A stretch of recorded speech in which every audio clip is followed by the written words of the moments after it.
कञ्चनपुरको शुक्लाफाटा नगरपालिकामा गैर-राजनीतिक रूपमा स्थापना भएको संस्था शुक्लाफाटा युथ नेटवर्कले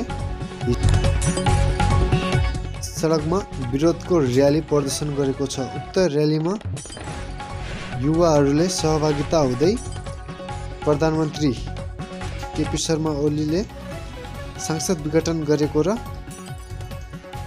राष्ट्रपति विद्यादेवी भण्डारीबाट पारित भएको भन्दै विरोध प्रदर्शन देखाएको।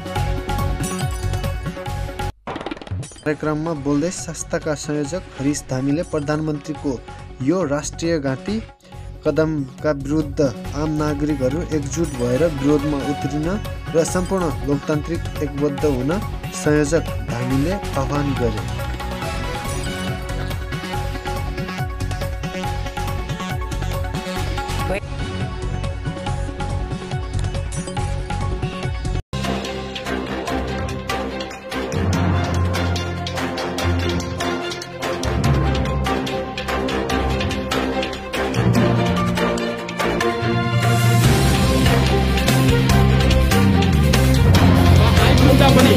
राजाहरूलाई फाल्यौं तर अरू राजाहरू बन्ने प्रयास आजको यो कालो दिन साबित भएको छ।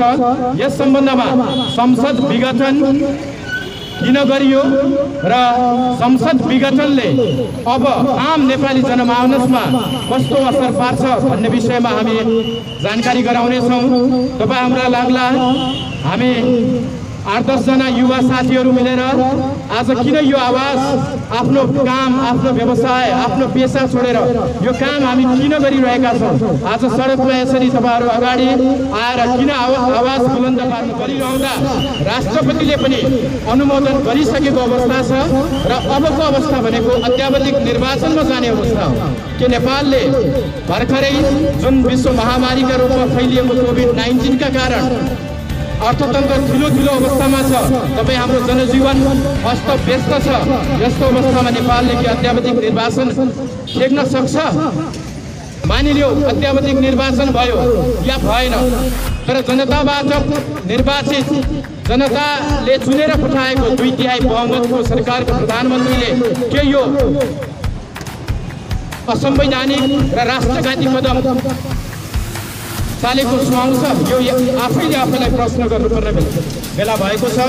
आज प्रधानमन्त्री केपी ओलीले मन्त्री परिषदको आकस्मिक बैठक डाकेर अनायास संसद विघटनको सिफारिस गर्नु घोर असंवैधानिक, अलोकतान्त्रिक र तानाशाही कदम हो।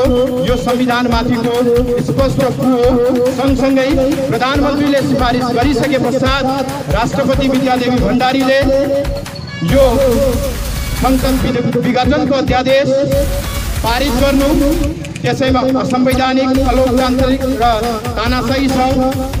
नेपालको संविधान 2072ले प्रधानमन्त्रीलाई संसद विघटनको विशेषाधिकार प्रदान गरेको छैन। यहाँले संविधान पल्टाउँदा हुन्छ। संसदबाटै वैकल्पिक सरकार निर्माण गर्ने अधिकार संसदलाई छ। सो अधिकारको प्रयोग नै नगरी निहित स्वार्थपूर्तिका लागि गलतलाई गलत भन्न सक्ने कि नसक्ने। हामी जब बच्चा थियौं त्यति बेला यो यही यस्तै राष्ट्रघाती कदमका विरुद्धमा हामीभन्दा अगाडिको पुर्खाले हाम्रा बाजे अङ्कल जो यहाँ सुनिरहनु भएको छ, यहाँहरू लड्नु भएको होइन कि आजकै दिनका लागि, यही दिन देख्नका लागि यहाँहरूले त्यो त्याग र बलिदान दिनुभएको हो। यहाँहरू सबैले मनन गर्नुपर्ने बेला भएको छ।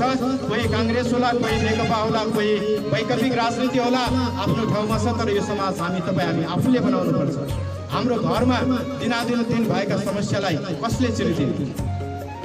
कोभिड-19 का कारण हामी कति युवाको रोजगार गुमेको छ, त्यसको चिन्ता कसले गरेको?